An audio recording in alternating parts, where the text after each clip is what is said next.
बड़े में क्यों इसमें बताऊँ।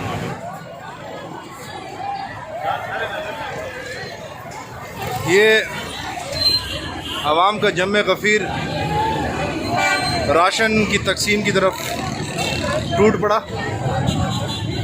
एक तरफ हुकूमत लॉकडाउन कर रही है जिसमें ये हिदायत दी जा रही हैं कि सेल्फ़ आइसोलेशन इख्तियार की जाए और ख़ुद को क्वारंटाइन किया जाए, जबकि एक तरफ बेबसी का ये आलम है कि बग़ैर किसी एहतियाती तदाबीर के लोगों को खुला छोड़ दिया गया और यहाँ पर लॉकडाउन के नतीजे में हासिल होने वाले फ़वाइद को खाक में मिला दिया गया।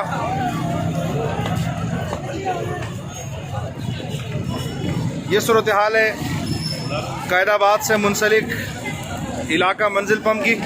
हज़ारों की तादाद में लोग इकट्ठे हैं, जमा हैं और ये राशन की तरफ रवा दवा है।